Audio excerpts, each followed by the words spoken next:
Halo, assalamualaikum warahmatullahi wabarakatuh. Bertemu lagi dengan saya di sini. Baiklah teman-teman, pada kesempatan kali ini agak berbeda daripada video-video saya yang sebelumnya. Kalau biasanya saya itu videonya vlog jalan-jalan, kemudian juga tentang pembelajaran IPA. Nah, pada kesempatan kali ini saya ingin mengajak teman-teman semua untuk mengetahui sejarah tentang Kabupaten Pasir, yaitu sejarah dari kabupaten yang saya tinggali pada saat ini, atau mungkin salah satu dari kalian juga tinggal di tempat yang sama dengan saya sekarang ini. Jujur saja tujuan saya membuat video ini adalah agar kita yang tinggal di Kabupaten Pasir atau yang tinggal di luar Kabupaten Pasir bisa mengetahui apa saja sih sejarah dari tempat yang kita huni sekarang ini. Suatu tempat pasti menyimpan misterinya masing-masing. Nah, begitu juga dengan tempat yang kita tinggali sekarang ini, yaitu Kabupaten Pasir. Saya pribadi sangat penasaran bagaimana sih asal mula dari Kabupaten Pasir, mengapa bisa terbentuk daerah yang disebut dengan Kabupaten Pasir. Nah, jadi setelah melakukan sedikit penelitian atau sedikit cari-cari naskah atau cari-cari bahan, nah saya menemukan sebuah buku terbitan dari kerjasama antara BHP dan apa ini ya, pokoknya kalian bisa lihat gambarnya di samping. Ini bukunya yang saya jadikan sebagai panduan ya. Nah, jadi di buku ini terbit sekitar tahun 2000. Ini terbit sekitar tahun 2000 dan buku ini saya rasa sangat menarik. Kemudian juga mungkin tidak banyak orang yang memilikinya. Dan walaupun orang memilikinya juga, kesempatan untuk orang-orang untuk membaca buku itu sekarang kan sudah mulai kurang. Jadi saya mencoba untuk mengangkat cerita yang ada di buku ini ke dalam konten cerita YouTube. Jadi sejarah masyarakat Pasir dan Kerajaan Pasir ini terbagi menjadi dua versi menurut buku yang ada di saya ya. Jadi ada dua versi. Yang pertama adalah versi dari pemangku adat dan yang kedua adalah versi dari Departemen Pendidikan Nasional berupa sebuah naskah yang belum diketik secara rapi. Nah, pada kesempatan kali ini saya akan menceritakan terlebih dahulu tentang sejarah Kerajaan Pasir menurut versi dari pemangku adat. Kita mulai di periode pertama. Di periode pertama ini disebut juga dengan periode gelap, karena bukti-bukti sejarah tentang kerajaan ini masih sangat sulit ditemukan. Nah, bukti-bukti sejarah mengenai adanya kerajaan itu kan memang masih sulit ditemukan, kecuali kuburan Putri Buradaya di Pasir Mayang dan sebuah desa yang sekarang dinamakan dengan nama Tanah Merah. Menurut sumber dari pemangku adat Pasir, sebelum ada kerajaan Pasir, di hulu Sungai Telake itu ada sebuah kerajaan yang bernama Kerajaan Nalau di Rekan Tatau yang dipimpin oleh seorang raja yang bernama Raja Datu Nalau. Kemudian kerajaan ini pun punah. Kemudian setelah punah muncul sebuah kerajaan yang bernama Kerajaan Lingtung Talin di Lembuk Adang yang dipimpin oleh seorang raja yang bernama Lingtung. Kemudian kerajaan Lingtung itu juga punah. Nah, punahnya kedua kerajaan tersebut, 10 dari tanah ulayat otomatis tidak mempunyai raja sama sekali. Nah, dan pada kekosongan kekuasaan tersebut diceritakan bahwa ada sekelompok nelayan yang berlabuh di daerah Pasir Mayang. Nah, karena kelompok nelayan tersebut mengetahui terjadinya kekosongan kekerajaan di daerah tersebut, maka pada akhirnya salah satu dari mereka itu mengaku-ngaku sebagai keturunan raja dari Goa Sulawesi. Nah, yang pada akhirnya dia pun mendirikan sebuah kerajaan di daerah Pasir Mayang. Nah, kerajaan tersebut dinamakan Kerajaan Tuban Layar. Karena sang raja sangat zolim dan mengaku keturunan raja dari Goa Sulawesi Selatan, entah apa yang terjadi pada raja tersebut. Pada akhirnya raja tersebut berubah menjadi seekor tikus yang sangat berbau busuk, sehingga beliau diberi gelar Soru yang berarti tikus. Karena sang raja berubah menjadi seekor tikus, sang istri sangat malu. Dia memerintahkan dan meminta agar dia dikuburkan hidup-hidup. Nah, menurut penuturan dari pemangku adat, setelah sang istri dikubur secara hidup-hidup, maka punahlah kerajaan tersebut. Nah, kuburan sang istri ini terletak di kilometer 10 atau sekarang kita kenal dengan Tanah Merah. Nah, karena kuburan sang istri ini masih sangat misterius, maka sang istri diberi gelar dengan Mubar Mayang, yang artinya adalah masih terselubung atau belum dapat terpecahkan sampai sekarang ini. Kemudian kita masuk ke periode kedua. Pada periode ini diceritakan bahwa setelah lenyapnya ketiga kerajaan tersebut, 10 dari tanah ulayat kembali mengalami kekosongan kekuasaan yang lambat laun akhirnya kehilangan peradaban. Nah, tidak mempunyai kepercayaan, tidak mempunyai agama, dan tidak mempunyai tantangan hidup. Nah, dan menurut legenda, masyarakat dari 10 tanah ulayat tadi dianggap sebagai orang-orang liar karena tidak mempunyai pegangan hidup sama sekali. Kemudian, salah seorang tokoh dari Kesultanan Demak mendengar informasi adanya kekosongan kekuasaan di suatu daerah di Pulau Kalimantan atau sekarang biasa disebut dengan Kabupaten Pasir. Nah, yang belum mempunyai peradaban dan masih dianggap liar. Nah, maka berangkatlah sang tokoh ini dari Demak tersebut ke Kalimantan. Beliau bernama Kakak Pego atau Raden Paku atau Sunan Giri. Kakak Pego adalah wali Songo yang kedua dari 9 wali yang berada di Pulau Jawa. Nah, Kakak Pego merupakan wali Songo pertama yang datang ke Pulau Kalimantan. Nah, kedatangan Kakak Pego ke Kalimantan, khususnya Kabupaten Pasir, dengan tujuan utamanya yaitu menjinakkan masyarakat di 10 tanah ulayat dan bukan untuk menyebarkan atau menyiarkan tentang Islam. Nah, oleh karena itu pertama kali yang dilakukan Kakak Pego adalah bertemu dengan 10 pemangku adat dari 10 tanah ulayat tadi dan menjadikan 10 tokoh tersebut menjadi sahabatnya. Kemudian Kakak Pego mengatakan kepada para sahabatnya kalau tujuan dia datang kemari adalah untuk menata kehidupan serta mencari seorang raja yang dapat membimbing dan mengarahkan kehidupan mereka. Setelah berkumpul dan berbaurnya 10 kepala adat dengan Kakak Pego yang penuh keakraban dan kekeluargaan, maka Kakak Pego mengajak mereka untuk melakukan perjalanan dalam rangka untuk mencari seorang raja, di mana rombongan tersebut dipimpin langsung oleh Kakak Pego. Nah, perjalanan ini dimulai dari Muara Komang dengan menggunakan perahu layar. Nah, di dalam perjalanan mereka mampir ke sebuah pulau kecil.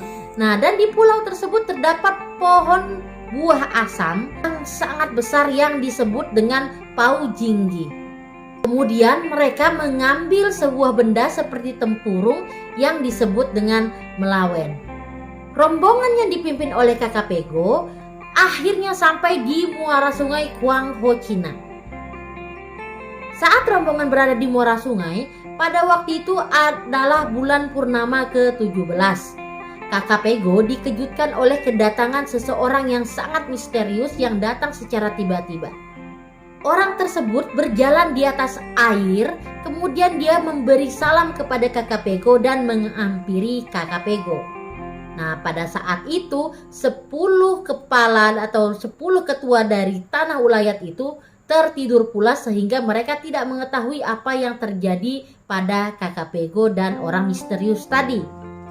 Orang misterius tadi mengatakan kepada Kakak Pego bahwa dia sudah mengetahui apa yang Kakak Pego inginkan. Dan selanjutnya dia memerintahkan agar Kakak Pego kembali ke Kabupaten Pasir atau kembali ke tempat semula. Kalau dulu belum ada nama Kabupaten Pasir ya. Jadi orang misterius ini menyuruh Kakak Pego untuk kembali ke daerah asalnya. Kemudian orang itu berkata, "Di sanalah kalian akan menemukan seorang raja dalam sebuah bambu butong." Nah, setelah mendengar hal tersebut, maka kembalilah rombongan yang dipimpin oleh kakak Pego tadi. Dalam perjalanan pulang, akhirnya mereka menemukan seruas bambu yang terapung di perairan. Nah, bambu tersebut dilengkapi dengan bunga waru berwarna kuning. Kemudian kakak Pego membelah ruas bambu tersebut. Setelah dia membelah ruas bambu tersebut, dia menemukan sebuah telur di dalam ruas bambu tersebut. Kemudian benda yang berbentuk seperti telur tadi ditaruh di atas melawen dan dibawa pulang bersama dengan rombongan. Dan setelah 44 hari, benda tersebut berada di atas melawen dan kemudian pecah dan mengeluarkan seorang bayi perempuan tanpa tali pusat. Bayi perempuan yang keluar dari bambu tersebut dipelihara oleh pemangku adat dari 10 tanah ulayat dengan penuh kasih sayang. Dan setiap tahunnya, para pemangku adat ini mengirimi upeti untuk memelihara bayi tersebut. Nah, istri-istri Semang juga bertindak sebagai ibu angkat yang menyusui si bayi tadi. Akan tetapi, si bayi ini tidak mau menyusu kepada semua wanita yang ada di situ. Dan karena si bayi ini tidak mau menyusu kepada istri-istri Semang tadi, maka akhirnya mereka memberikan si bayi ini untuk menyusu ke sebuah kerbau yang bernama Ukop. Nah, karena yang menemukan bayi ini adalah kakak Pego, maka kakak Pego diberi gelar kakak Ukop. Nah, bayi perempuan itu diberi nama Putri Petong. Karena lahir dari seruas bambu betong, Putri Petong ini diperkirakan lahir pada 2 Syafar tahun 9 Hijriah atau tahun 630 Masehi.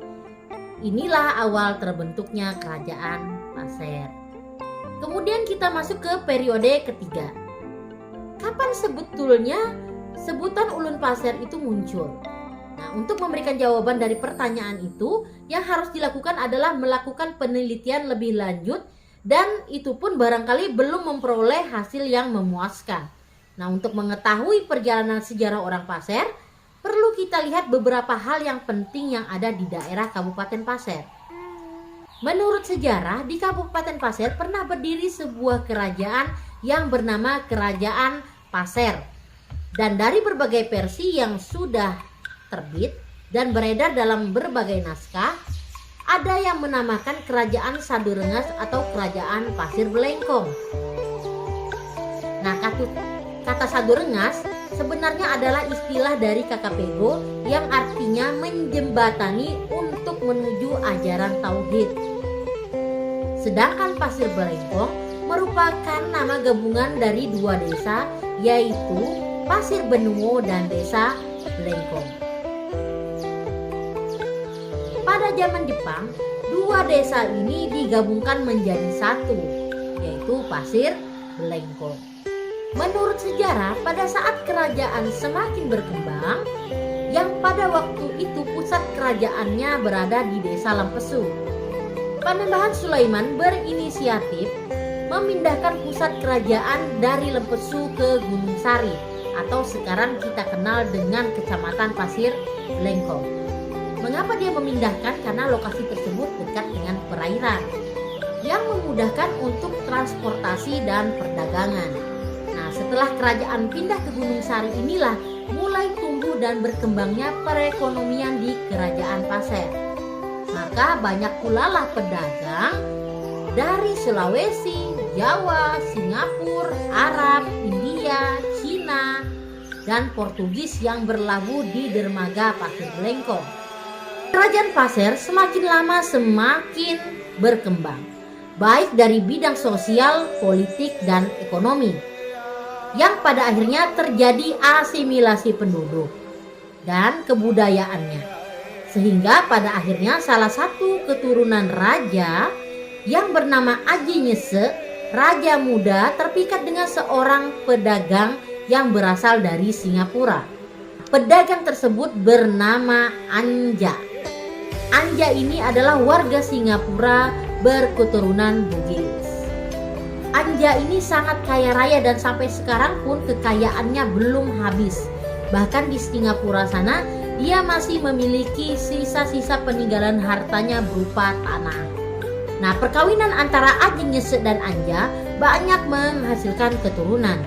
Nah, sampai sekarang 4 orang keturunannya masih berada di Singapura dan 1 orang berada di tanah Grogol. Penelitian sejarah ini didapat dari sumber yang valid, dari seorang pemangku adat Pasir yang telah diangkat menjadi pemangku adat Pasir pada tanggal 16 Oktober tahun 2000 di Desa Lempesu. Pemangku adat Pasir diangkat langsung oleh Bupati Pasir, disaksikan oleh unsur-unsur muskida, tokoh masyarakat dan tokoh-tokoh adat setempat. Beliau diangkat menjadi pemangku adat Pasir setelah melakukan seminar penelitian, kemudian pengujian sejarah di hadapan para ahli dan pengamat sejarah serta instansi-instansi terkait yang ada di Kabupaten Pasir. Nah, pada bulan April tahun 1993 dengan menyisihkan calon pemangku adat lain yang berjumlah 19 orang. Ulun Pasir atau biasa disebut dengan orang Pasir atau biasa disebut dengan masyarakat Pasir atau etnis Pasir adalah nama atau sebutan untuk penduduk yang mendiami daerah yang sekarang dinamakan dengan Kabupaten Pasir. Etnis Pasir ini berasal dari 5 etnis, yaitu etnis Lembuyut di sebelah barat, etnis Migi di sebelah utara, etnis Tajur di sebelah timur, etnis Bukit Singgit Buramato di sebelah selatan, kemudian ada etnis Pematang dari bagian tengah. Nah, kelima etnis tersebut terdapat di 10 tanah ulayat.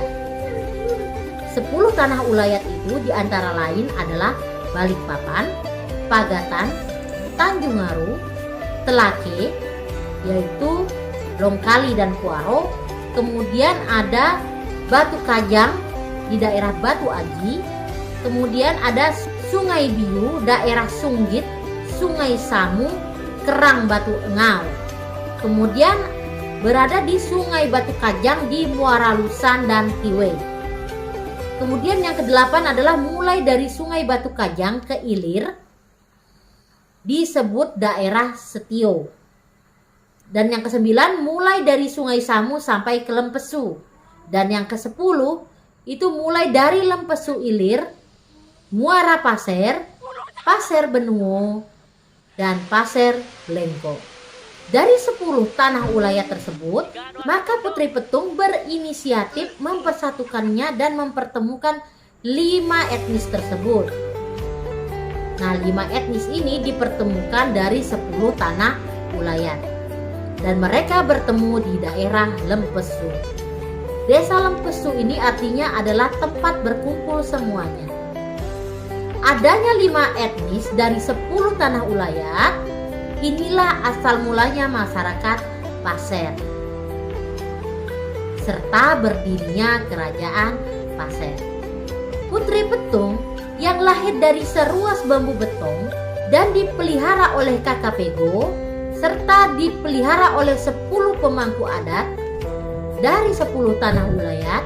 Semenjak kecil sampai dewasa, Putri Petung mendapatkan kasih sayang dari mereka. Dan selanjutnya di saat Putri Petung berumur 22 tahun, dia dipersunting oleh Abu Mansur Indrajaya Kusuma dari kerajaan Majapahit yang beragama Buddha. Dan dari perkawinan Putri Petung dan Abu Mansur Indrajaya Kusuma ini, mereka menghasilkan 3 orang anak. Yang pertama adalah Aji Mas Nata Berlindung, yang kedua adalah Putri Aji Meter, dan yang ketiga adalah Aji Mas Pati Indra. Aji Mas Pati Indra dinobatkan sebagai raja untuk menggantikan Putri Petung dengan gelar Aji Pati Benang Bulau Punggawa Botung Ria Pangeran Bung Langit Aji Ngungkup Ulun Deo Raja Padang Bartinti. Aji Mas Pati Indra inilah yang memberi gelar kepada kakak Ukop, yaitu Kakak Temindong Doyo. Artinya kuat malam. Dan sekarang Kakak Temindong Doyo adalah nama untuk kesenian yang ada di Kabupaten Pasir. Sedangkan Aji Mas Nata Berlindo diangkat menjadi Ratu Agung atau Ketua Mahkamah. Hal tersebut di atas merupakan peraturan yang berlaku di Kerajaan Pasir. Oleh karena itu, apabila kita mempunyai anak lebih dari satu, maka anak pertamalah yang akan menjadi Ratu Agung. Akan tetapi, berhubung Putri Aji Meter seorang perempuan, maka yang lebih berhak dinobatkan sebagai raja pengganti dari Putri Petong itu adalah Aji Mas Pati Indra.